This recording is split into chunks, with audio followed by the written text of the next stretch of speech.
খুবই অল্প সময়ে মজাদার ব্রয়লার মুরগির একটি ভুনা রেসিপি। আর এটা আমি খুব সহজভাবে বাসায় তৈরি করি, খেতেও কিন্তু খুবই দুর্দান্ত হয়।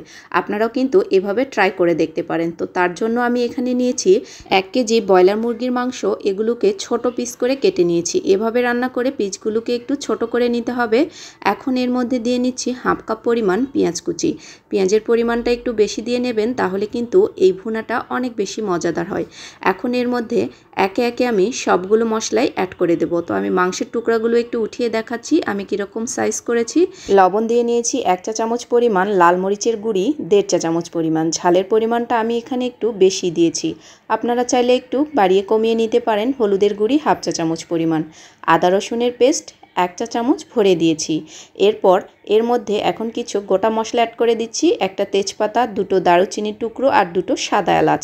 এই মশলাগুলো দেওয়ার চেষ্টা করবেন। এরপর দিয়ে নিচ্ছি 1 টেবিল চামচ পরিমাণ ধনে গুঁড়ি আর খুবই সামান্য পরিমাণ গরম মশলার গুঁড়ি, এই 1 চিমটির মতো আমি এখানে দিয়ে নিয়েছি। এরপর দিয়ে নিচ্ছি কিছুটা পরিমাণ তেল, আমি এখানে হাফ কাপ তেল ব্যবহার করেছি। এরপর মাংসগুলোকে হাত দিয়ে ভালো মতো করে মাখিয়ে নিতে হবে। মাংসটাকে যত বেশি মাখাবেন এর টেস্ট কিন্তু অনেক বেশি ভালো হবে। এরপর দিয়ে নিচ্ছি কিছুটা আলুটাও কিন্তু আমি ভেজে নিইনি, একবারে কাঁচা অবস্থাতেই মাংসের মধ্যে দিয়ে ভালো মতো করে মেখে নেব। এই মাংসটা এভাবে একবার রান্না করে দেখবেন, খেতে কিন্তু অনেক বেশি ভালো হয়। এখন আমি পানি দিয়ে নিয়েছি। চুলার মিডিয়াম আঁচে এটাকে রান্না করে নেব প্রায় 10 মিনিটের মতো। 10 মিনিটের মধ্যে পানিটাও শুকিয়ে যাবে আর মাংসগুলোও কিন্তু সিদ্ধ হয়ে যাবে। দেখুন পানিটা একদম শুকিয়ে গেছে। এখন এটাকে 3 থেকে 4 মিনিটের মতো ভালো করে কষিয়ে নিতে হবে। মাংসটা কিন্তু সেদ্ধ হয়ে গেছে।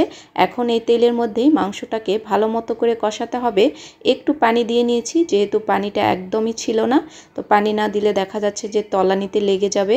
তো ভালো মতো করে পানি দিয়ে 5 মিনিটের মতো কষিয়ে নিয়েছি। এরপর ঝোলের জন্য আরও কিছুটা পানি অ্যাড করে দিয়েছি। এখন দিয়ে নেব ঢাকনা। ব্যাস, এইভাবেই ঝটপট কিন্তু ব্রয়লার মুরগি রান্না করলেও খেতে দুর্দান্ত হয়।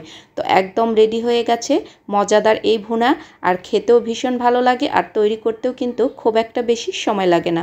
তো আজকের রেসিপিটি কেমন লেগেছে আপনাদের কাছে? ভালো লেগে থাকলে অবশ্যই আমার চ্যানেলটিকে সাবস্ক্রাইব করে রাখবেন আরও সহজ সহজ নতুন ভিডিও দেখার জন্য। এই পর্যন্তই, সবাই ভালো থাকবেন। আবার দেখা হবে আপনাদের সাথে নতুন কোনো সহজ ভিডিও নিয়ে। এই পর্যন্তই, আল্লাহ হাফেজ।